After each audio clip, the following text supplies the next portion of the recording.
Hello, welcome. This is Blockchain Bloom, the blockchain educator. I'm Atle Pink, and in today's video, I'm going to talk about the things what's happening right now in Kazakhstan. You know, the internet shutdown. It has an impact on the Bitcoin price, which is now going down, and we should definitely talk about it, how serious it is. Then the second thing is that Solana network facing problems, and the network was down twice this week. So actually this is kind of significant. And the third news is that GameStop shares jumped 26% in after hours trade after NFT division was unveiled. So guys, all this in today's video.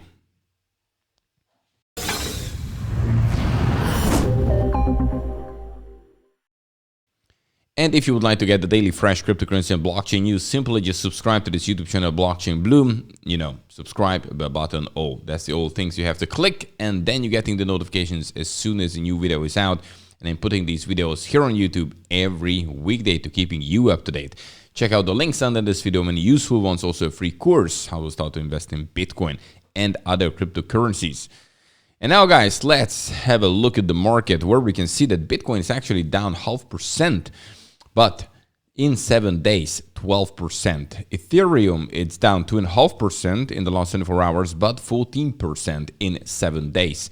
So you can see that the market is now going down. This is actually not a question at the moment. When we're looking at the winners, well, we see, I don't even know them, these guys, CCXX going up 84%, becoming the 89th in the top 100.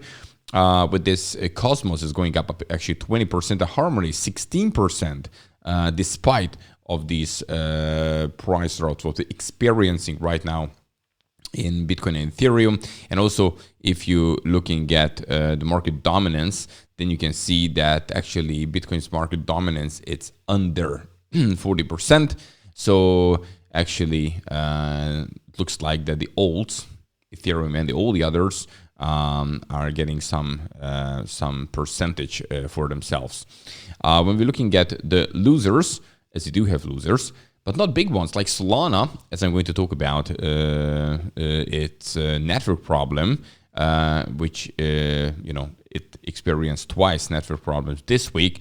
That's the main reason why it's dropping more than the others. But look, otherwise, not bad at all. 4% KuCoin token, almost 4%, Terra Luna 3.6. Well, compared to the winners, yeah, pretty good. Right, let's looking at real quick the Bitcoin candlestick chart, where you can see that, you know, a long time ago, I drew here this support level, which supported us actually also here. Then we had this kind of, you know, wick pumping, going down here on the 4th of December, just for a short period of time. And then now we can see that, again, this is a very strong level, which is still holding. When it's not holding, then obviously when we're closing underneath this, then for a couple of days, then of course a trend can go further down. When looking at there, here you can see a head and shoulders pattern. And when you can see here the neckline, exactly where the neckline is, it was the drop. So this is from the technical analysis point of view. On the other hand, we do know what's happening, what the Fed announced, and also what's happening in Kazakhstan and other things which having an effect, and it's kind of happening in the same time. So this is actually very, very interesting. So right now, what I'm looking at, that is this strong support level, which was holding even here. Bitcoin jumped back even from here. You know, the wick went down all the way here. Is it holding or it's going down? Look, even this here, and then we had it here and almost here. So this 41,000 level, it's a pretty strong one. And after maybe 37 would be the next, which we should watch if we continue to go down. So we will see, as you can see here, this trend line, we broke above it, but this was like a fake out. And since this one, it's not a resistance, it's became a support level. We're still above it, but yeah, we will see how things continue. Okay, let's jump real quick on the first news, and this is all about what's happening right now in Kazakhstan.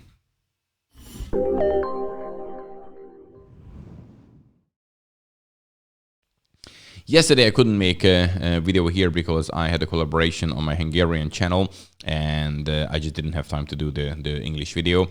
So the thing is that yesterday I did talk there about the Fed, because one important thing is the Fed announcement, basically that they're going to increase the interest rate.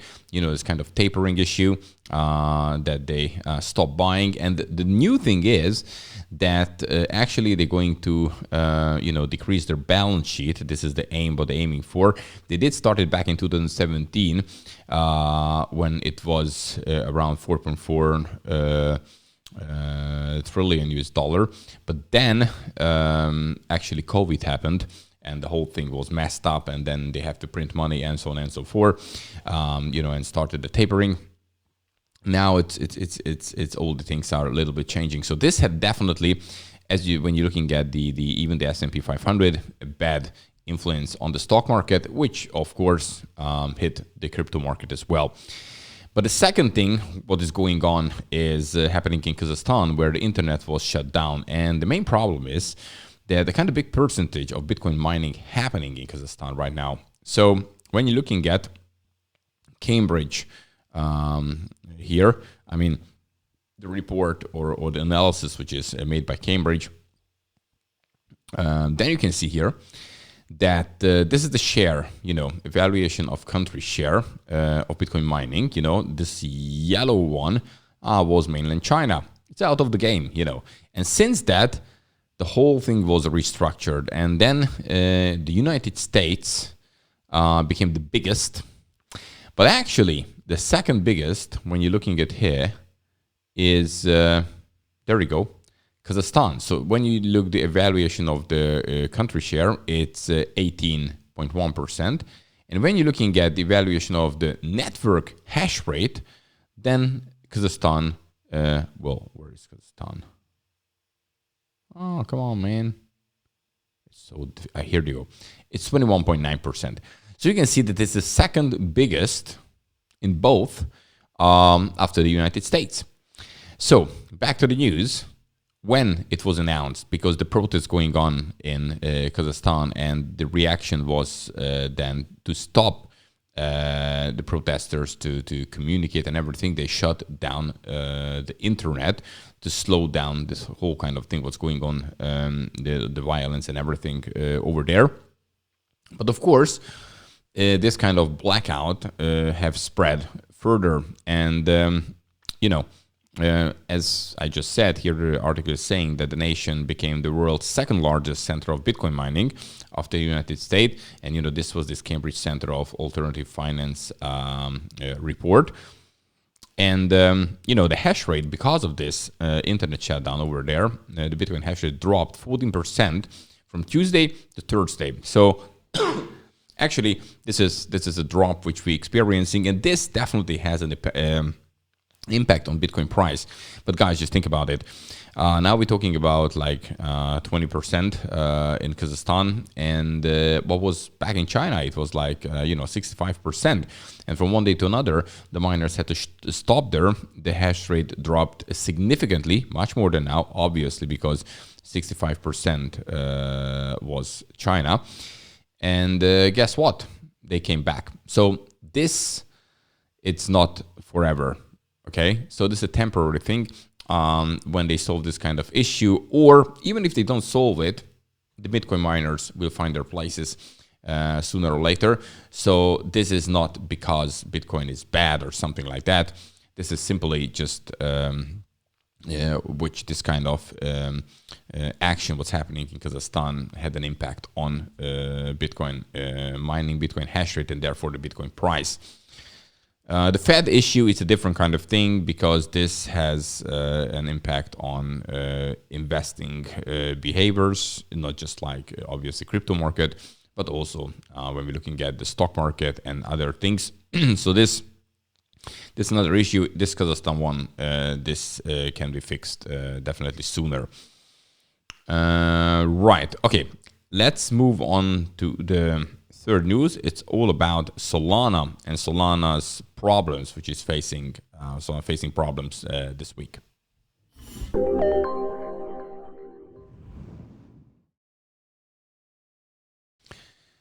Well, Solana facing some kind of issues this week, and actually not just once, 2 times. So Solana network faces a degraded performance of the second time this week. So Solana suffered the 4th network incident in the span of the few months, but 2 of them happened this week, and this is actually pretty big.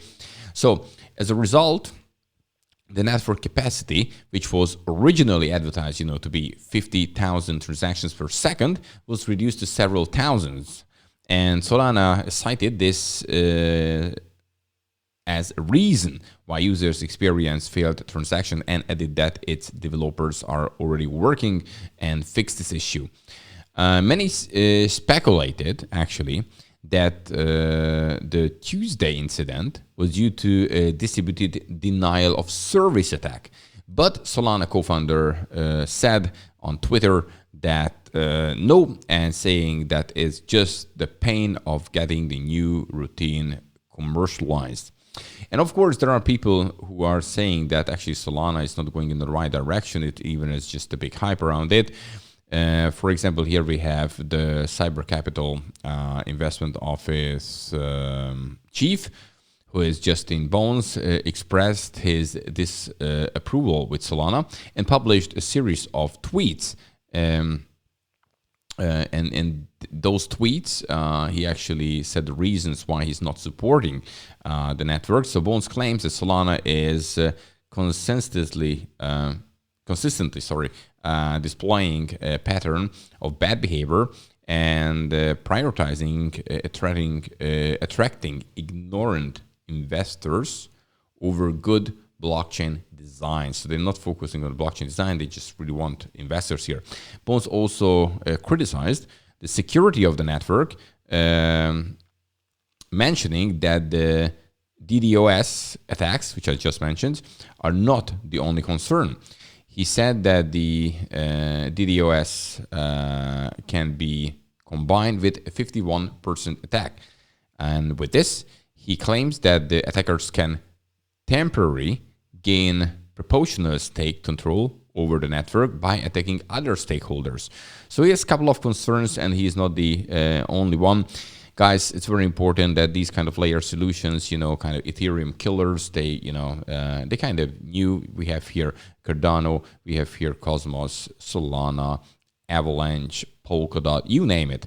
So we have many new players in the game coming up, but many need a lot of improvement, a lot of development ahead. So these kind of things basically can happen. And we will see in the future how it's going to work, but this is the reason why actually many prices are dropping now in the market because of Bitcoin and Ethereum. But the reason why Solana is dropping harder than the others was these kind of problems Solana was facing this week. Right, and the third thing I would like to talk about is GameStop, because its share went up 26%, but why? And let's talk about that.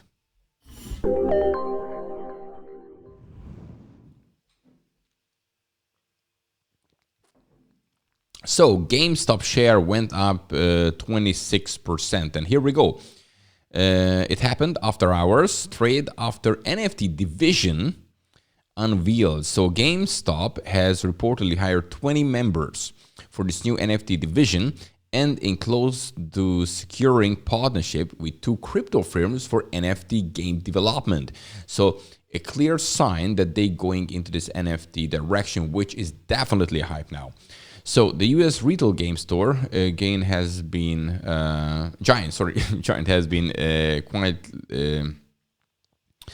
quietly working on NFT marketplace since May, and ramped things up in October by listing several job openings for Web3 and NFT experience software engineers and product marketers. So we can see that they start to work on it, and then they advertised the job advertisements in October. Right, and because this could be the reason. It was published in a report by WSJ on the 6th of January, so yesterday. And also Solana, GameStop is saying that the marketplace, an NFT marketplace, is slated to launch later this year. So action is going to happen here in 2022.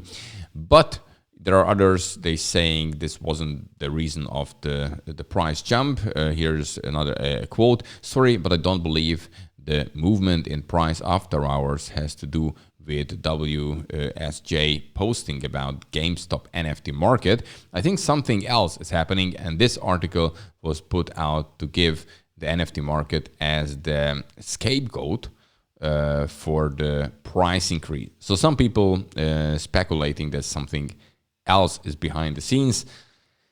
But anyway, 26% up. Most importantly, they're going to work on NFTs. They're going to have some collaboration with partners to crypto firms. And this kind of marketplace is going to come out at some part of this year. So I think this is the news from GameStop. Guys, that's it for today. Thanks a lot for watching. And yes, I'm back tomorrow. Oh, no, tomorrow. Tomorrow is the weekend. So have a good weekend. On Monday, I'm back. Have a good one. Bye-bye.